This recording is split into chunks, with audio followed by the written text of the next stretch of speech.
Hey YouTube! I'm sorry, I'm now a day behind on Vlogtober, but I'm gonna persevere, I'm gonna push through it, because I decided to do this, and so I'm gonna stick to it. There is a valid reason as to why I'm a day behind, and it was a very logical reason. Just stick with me. You know, on Thursday when I posted that birthday video, well, a friend of mine invited me to possibly check out this little city called Verona, and I thought, okay, cool, like a quick overnight drive, that would be great. What he didn't tell me was that it would included getting into a DeLorean and speeding on a backwoods road. It was insane. So the next thing I knew, I was in a post-apocalyptic future in this little district town called Verona.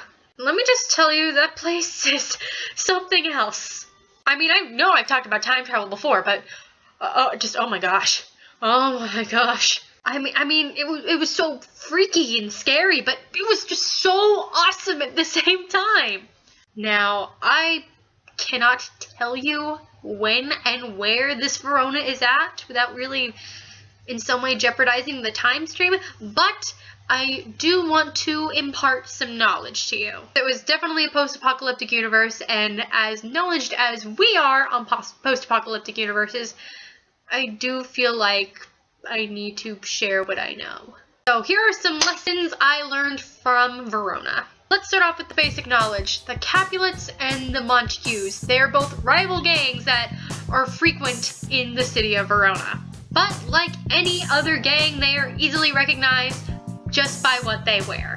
Although that is kind of debatable because sometimes they kind of look similar to one another, but it really is kind of easy to tell once you get the hang of it. Sorry, my lighting had to change because the sun suddenly started setting, and now my lighting doesn't agree with me. This is the best I can do, people. But let's start with the Capulets. Now the Capulets dress like your typical biker gang. They've got the leather jackets, the studs, the bandanas, the blue jeans.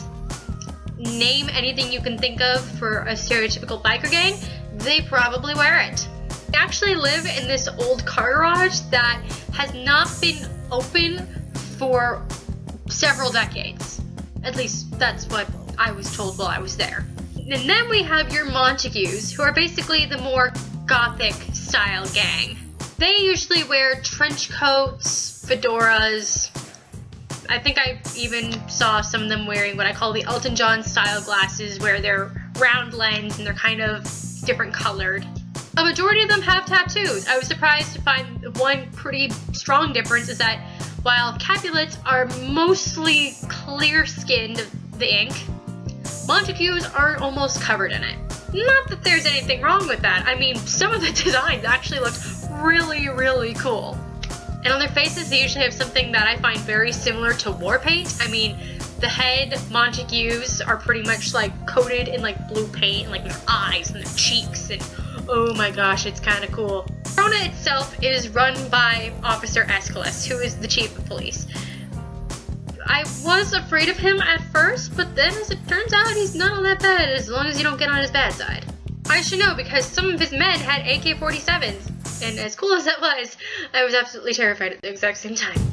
Another thing, if you go to either of the gang's masquerade parties, don't wear a surgeon's mask. Like, don't wear the ones that only cover half of your face, because at some point you're going to want to take it off to get some proper non-heated air, or to stare at some fair beauty on the corner of the room, and you will be recognized, caught, and probably jumped. So don't trust the local drug dealer to forward your messages for you. It is not going to go well. They're eventually going to get jumped, and then whoever jumps them is just going to rip off the letter. Also, another thing, and spoiler alert, but apparently in the distant future, technology has downgraded. So the closest thing you're going to get to something technological is those AK-47s that Prince's men have. The closest thing that either of the gangs have was a single pistol I saw with a Montague, and it looked like it was from the 1920s. After that, their main weapons mainly consist of knives and baseball bats. Also, never one of a single house travels alone. So chances are, if you see two Montagues walking around, there's probably another 5 probably right behind them. The same does go thing, and it's actually the reason I was so tired. Don't tell anyone from either house that you're from the other house in any way, shape, or form. You will end up getting chased down in some way. I accidentally told the Montagues that I was once a Capulet, and they didn't take it lightly. It actually makes me grateful to be back in my current time period, because I didn't think I would ever survive that one in particular anyway. The second I got back, I crashed, and I was so tired, and that's why I didn't make a video yesterday. I apologize, but my punishment today is to make 2 videos in a day, so the next one will be coming up probably in a couple minutes, being uploaded. We'll see how it goes. Anyways, I hope you all enjoyed this video. If you yourself have visited this Verona and have any advice to give whatsoever, please leave it in the comments below, because I'm sure I'm not the only one who's experienced this madness in any way, shape, or form.